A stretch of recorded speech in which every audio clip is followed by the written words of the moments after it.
El sudeste pampeano, tierra del diablo como algunos la llamaban, constituía un paisaje de altos pajonales surcado por arroyos. Según la historia, los primeros intentos de fundar la ciudad de Tres Arroyos datan de 1848.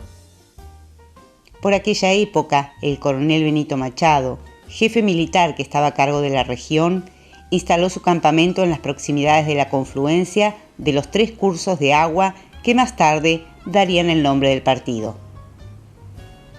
En 1865 gestionó ante las autoridades provinciales la fundación de un pueblo con la denominación El Campamento de los 3 Arroyos.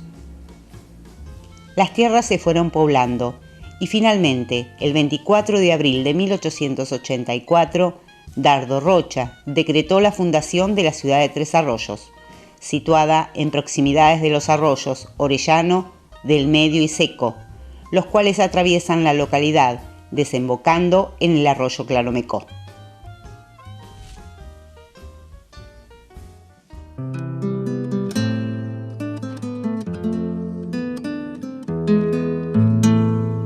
Tres Arroyos es una ciudad pujante, con historia e identidad propia. El nombre de las calles tiene nuestra cultura, nuestra historia. Muchas de ellas son recordadas por batallas, sucesos, personajes, incluso provincias. Otras son un misterio. Nadie sabe por qué las calles se llaman así. Los invito a disfrutar y descubrir nuestra historia, porque las calles hablan.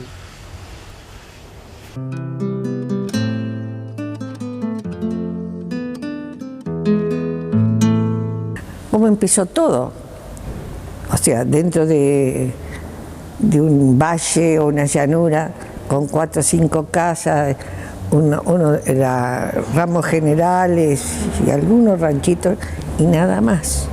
Entonces, sobre eso, ¿cómo se fue a partir de 1884 armando esta ciudad? ¿No? Yo pensaba eso, ¿cómo de tan poco llegar a esto? ¿Cuál sería el punto de partida? Son todas esas cosas, viste, que se me ocurren a veces. Bueno, y hubo un plano.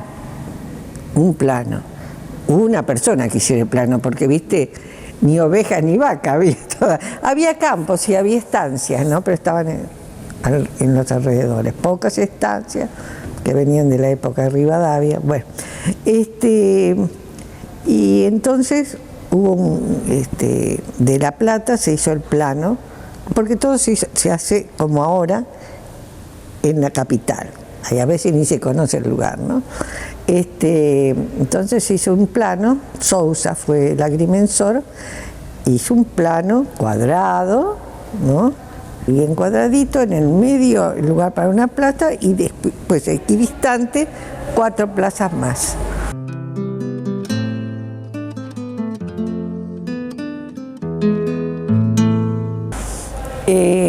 Y bueno, así empezó a crecer. Entonces se sobreentiende que si Sousa puso en el medio la plaza grande, el poblamiento y la edificación y la urbanización habrán pasado por la plaza. Sin embargo, no fue tan así. En realidad empezó a poblarse más desde la estación del ferrocarril. En el 84 teníamos la fundación en papeles y en el 85 llegó el ferrocarril.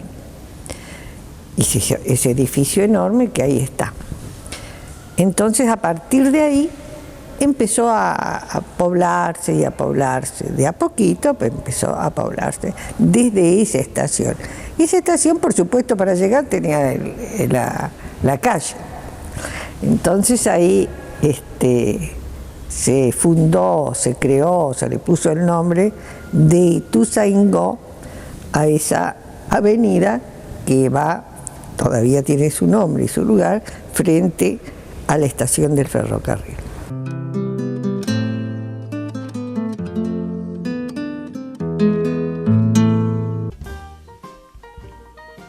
En 1808 el pueblo se transforma en ciudad y producto del trabajo y esfuerzo colectivo de hombres y mujeres, este ejido urbano fue creciendo. La economía se fortaleció, es así que surgen las primeras industrias. Un hombre visionario, Juan Bautista Estilar. Llegó a la Argentina con tan solo 10 años desde su Francia natal. Su primer trabajo fue en un molino harinero como contable, aunque en 1898 emprendió un taller de reparación de trilladoras y máquinas a vapor, lo que en definitiva fue la fábrica Estilar, en un predio ubicado frente a Plaza San Martín, que era propiedad de Teófilo Gomila. Su familiaridad con las tareas del campo y su afán por simplificarlas y hacerlas más seguras para los obreros lo impulsaron a desarrollar 2 años más tarde su primer invento, el embocador giratorio para trilladoras, una herramienta que facilitaba el traslado de las gavillas de la parva a las bocas de la máquina. Más tarde llegaron otras invenciones: el acarreador, el tubo emparvador, el clasificador de semillas, rodillos destructores de cardos, sierras para leña, discos de rastras, carros chacareros y más. En 1915 nace el producto más famoso de la marca Estilar, la cocina económica. Ese fue el inicio. Luego nacieron las estufas y cocinas a gas, de querosén, en línea familiar e industrial, cocinas eléctricas, calefones, estufas a carbón y leña, calderas, radiadores, máquinas de lavar ropa y artículos sanitarios. En 1922, Estilar inició la fabricación de molinos a viento, bombas extractoras y otros productos necesarios para aguadas. El crecimiento sostenido de la empresa impulsó el traslado de la misma al edificio ubicado en la calle Sarmiento. Allí se logró incrementar la producción y se comenzaron a fabricar otros productos, como por ejemplo arados mancera, sembradoras a disco y máquinas zanjadoras.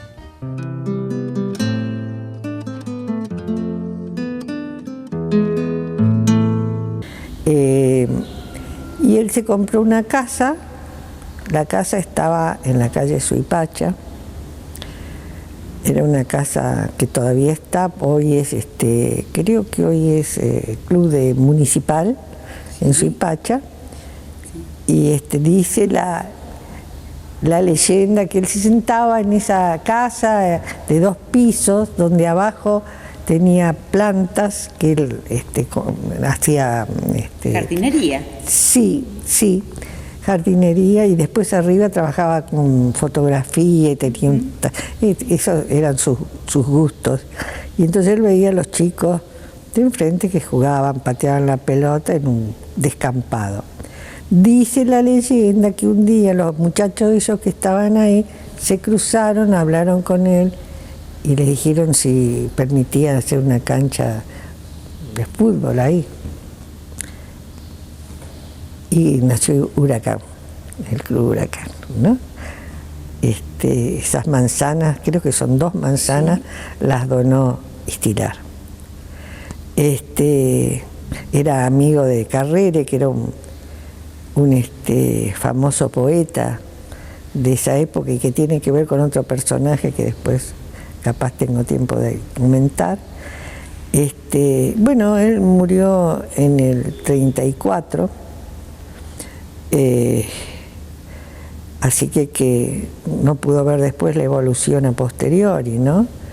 Pero porque él solamente no se dedicó a la fábrica, él se dedicó al crecimiento de la ciudad.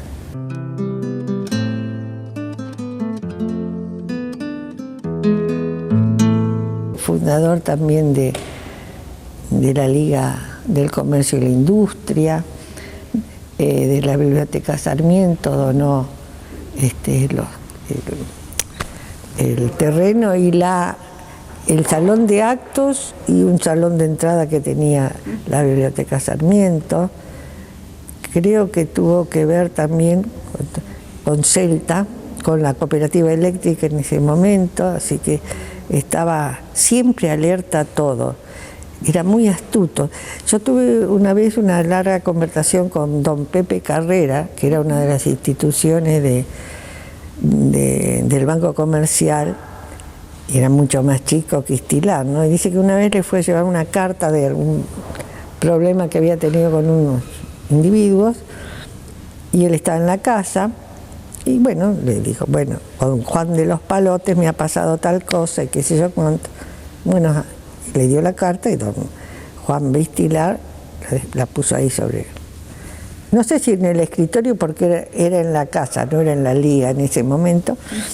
Bueno, charlaron de miles de cosas, y cuando se terminó la conversación y se iba a ir, y dice, don Pepe dice, ¿y la carta? Mira, hijo, dice, esto de las cartas escritas en el medio de un enojo es como el pan que sacás del horno, y el pan está caliente, y te quemas. Déjalo que se enfríe tu mal humor y tu... Después, cuando pase el tiempo y te acomodes nuevamente y pienses en cómo sería la reacción del que lea la carta, cómo se cumpliría el cometido que vos querés, ahí actúa. Y esto es simplemente para recordar cómo era don Juan B. Estilar, ¿no es cierto? Es decir, era parte de las instituciones. Pero acá hay esta es una audición para hablar del nombre de las calles. Entonces uno se pregunta, ¿por qué Estilar acá? ¿Por qué no se puso en tantos lugares donde estuvo? ¿Y por qué salvó al banco? Porque resulta que el banco, en los años 30, la crisis del año 30, se cerraba. Entonces él llamó a la junta de acreedores, les dijo, avalamos, ponemos dinero y demás, y sostenemos este banco para que siga adelante, para que no se cierre, ahí en esa esquina, ¿no? Y salvó el banco, y tuvimos nuestro banco, que ya se perdió esa parte, ¿no? Nuestra, pero él salvó el banco junto con todos los que firmaron su aporte para que el Banco Comercial no desapareciera en Tres Arroyos. Y sus sucesores entonces después dijeron, tenemos que poner el nombre a una calle. Claro, ¿viste? Y su edificio ahora no existe ese. La Piqueta lo tiró al Sarmiento, volviendo a la fábrica, ¿no? Sarmiento. Sí. El techo se caía, las latas o no sé qué, las chapas del techo se volaban. Y bueno.